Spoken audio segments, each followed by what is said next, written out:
rintangan adalah bagian dari petualangan.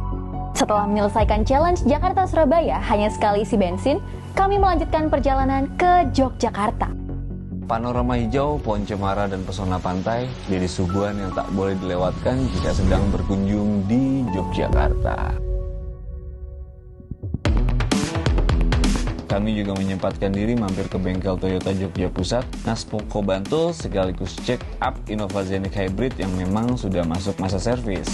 Sambil nunggu mobil diservis, aku mau ngobrol-ngobrol sama kepala bengkel Bapak Nyoman Chandrana. Ngomongin soal mobil hybrid, sebenarnya ada perbedaan nggak sih Pak dari sisi servis perawatan berkalanya dengan mobil biasa ya, mobil konvensional?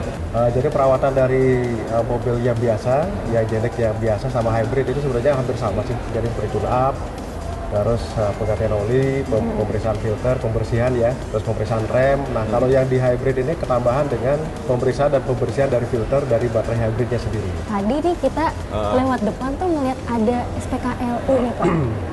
Kita kebetulan di Jogja ditunjuk ya, di Bantul itu kita ditunjuk ada alat buat ngecas yang ultra fast charging. Tapi boleh buat mobil selain Toyota juga atau gimana ya Pak? Tentunya diprioritaskan buat Toyota ya. Tapi kalau customer kita kan juga mungkin punya yang listrik yang merek lain, kita persilakan. Tapi mungkin dibatasi. Oke, boleh juga siap. berarti. Ya tetap ada regulasinya ya Pak ya.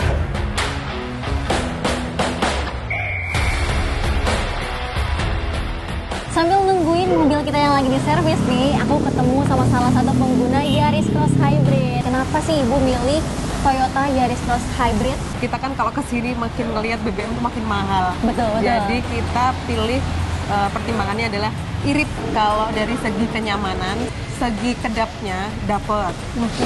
Bumpingannya dapet. Nyaman lah kalau saya pakai. Suspensinya enak banget.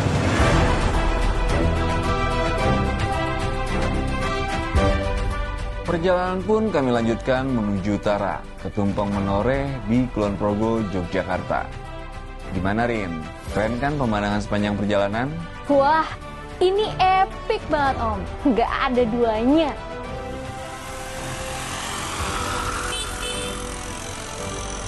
Kang Ibu, ini jalanannya bener nih. Mana nih? Sepertinya memang kita diarahkan oleh Google Maps sehingga kita naik gunung. Mengarahkannya agak sedikit Salah nih. Kayaknya di jalannya salah atau gimana? Lah, dari tadi nggak bener berarti nih. Gimana sih? luar biasa, malah jalannya kecil nih Mas Ten. Gimana ini? Koordinasi dong, Salah jalur. Oke, coba kita di depan cari arah putaran balik nih. Ya, makanya kita balik ke jalan aspal dulu nih. Kita mundur dulu. Kang Ipul monitor. Ya masuk, Nona Larin, masuk. Sepertinya kita salah lagi nih. Tadi udah nanya warga, cuman diarahinnya justru makin ke sini nih karena memang banyak persimpangan. Jauh yang tadi udah benar harusnya, yang tadi motor. Ya, salah mulu nih. Ini bener nih, harus bener nih yang ini ya. Kali ini tidak salah. Oke, Nona Larin, harap bersabar ya.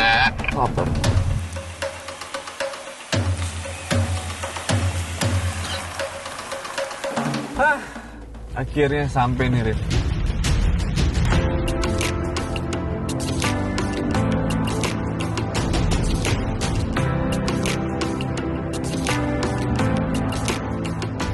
Halo Mas, apa kabar? Alhamdulillah baik, selamat datang di Tumpeng Menoreh. Iya Mas, tapi Mas aku penasaran banget nih di Tumpeng Menoreh ini ada apa aja sih Mas? Kita resto di atas bukit, nanti besoknya kita ada sunrise, sunset juga bisa, dan di sini buka 24 jam. Waduh. Kita juga punya spesial, di bawah itu ada private area juga, yang harus turun pakai gondola. Oke. Ya, pakai baterai. Berarti itu dibuat sendiri oleh Tumpeng Menoreh? Akamsi. Oke, ih, keren banget ya Mas ya. Dari Tumpeng Menoreh, kami melanjutkan perjalanan ke destinasi yang gak kalah eksotis.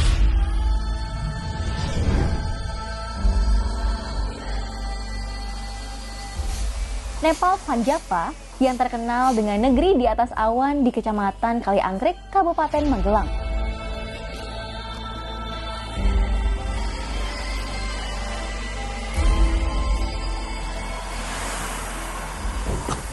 Wah, thank you banget nih Om, aku udah diajakin main-main ke sini nih. Keren banget loh tempatnya. Keren banget. Tapi seriusan, ini mobil nggak apa-apa nih diajak jalan kayak gini? Ya nggak apa-apa lah, kan udah kebukti kan. kita nggak menemui masalah saat ngajak si Yaris Cross sih. Hybrid ini sampai Main-main sini. aja sih. Padahal jalannya cukup ekstrim ya. Banget, Tanjakan. Tapi dengan dimensinya dia yang compact nih, si Yaris Cross berhasil sampai sini tanpa halangan apapun. Betul. Dan ada beberapa fitur yang sebenarnya ngebantu banget. Paling gua rasain ya, itu ada hill start assist-nya dia. Jadi saat kita tadi berhadapan dengan mobil tuh, jadi saat kita melakukan pengereman, dia berhenti lama, kita nggak ngeri untuk mobil ini tiba-tiba turun ke bawah. Karena hill start assist-nya itu. Iya, dia bisa menahan sampai beberapa detik sehingga kita sigap mindahin kaki dari rem ke pedal gas. Dari Magelang, kami terus melaju ke utara, menuju ke Kabupaten Semarang. Di sini, kami menilik kesiapan posko mudik di rest area kilometer 429A, ruas tol Ungaran Bawen. Yes, betul Rin. Posko mudik jadi fasilitas yang harus dimanfaatkan pemudik untuk mengecek kendaraan di perjalanan atau sekedar beristirahat. Kalau gitu, aku coba bawa Yaris Cross Hybrid ini check up dulu ya Om. Sekaligus mau lihat-lihat fasilitas Toyota Posko Siaga di masa mudik lebaran ini. Boleh banget Rin, monggo. Ini kan baru hari pertama nih, Toyota Nasmoko Posko Siaga ini hadir ya? Iya, betul. Di rest area ini Mas. Dan Betul. sejauh ini udah ada belum Mas yang servis di sini Mas? Sudah, dari tadi kita start jam 9, sudah ada 5 customer yang datang ya. Oke. Sampai dengan sore ini. Beroperasinya mulai hari ini, tanggal 5 April sampai dengan 15. 15 April? Iya, betul. Oke, berarti ya sepanjang arus mudik dan balik ya nanti ya Mas ya?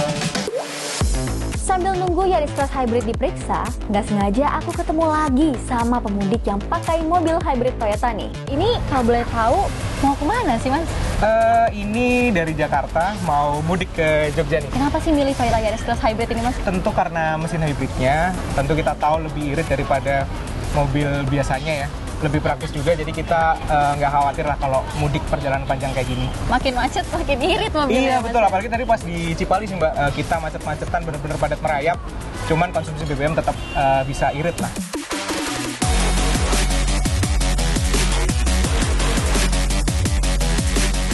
Kita akan melanjutkan perjalanan kita nih auto journey ke barat, tepatnya ke Cirebon. Barat. Kita sekali ini ya mau lihat situasi arus mudik ya? Ya, karena kan prediksi kemarin ya udah puncak, jadi ada rekayasa lalu lintas di jalan tol, ada one way dan segala macamnya. Kita akan lihat di situ dan bila tidak bisa kita masuk ke tol, challenge kita adalah lewat jalan arteri. Tapi ini jadi kesempatan juga untuk kita ngetes konsumsi bahan bakarnya si Zenik Hybrid dan Yaris Cross Hybrid di jalan biasa. Plus kita juga ingin mengetahui kerja dari regenerative brakingnya yang mana dia bisa mengisi daya untuk baterainya sendiri. Jadi kita akan buktikan kayak gimana di jalan arteri.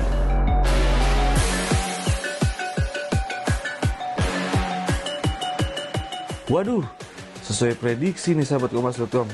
Kami harus melewati jalur Pantura non-tol karena memang sudah diberlakukan rekayasa lalu lintas berupa one way di tol Trans Jawa.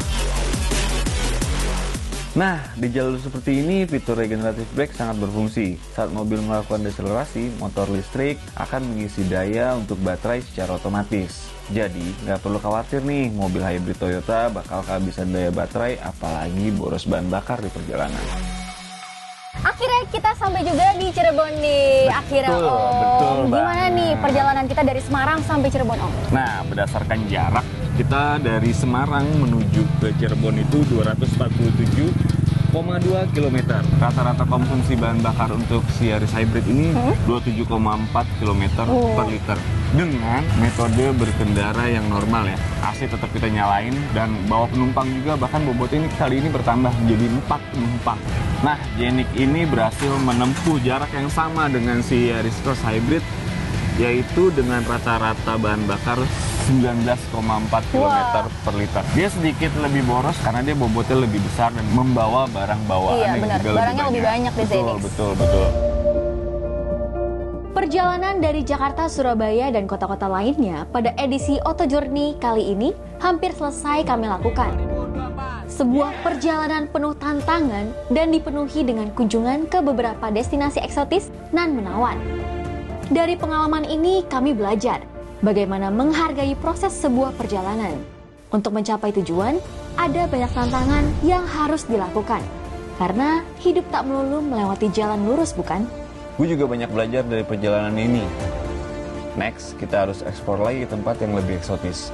Bisa ke daerah lain di Pulau Jawa atau bahkan eksplorasi pulau-pulau lainnya di Indonesia untuk memantapkan jejak elektrifikasi di dalam negeri.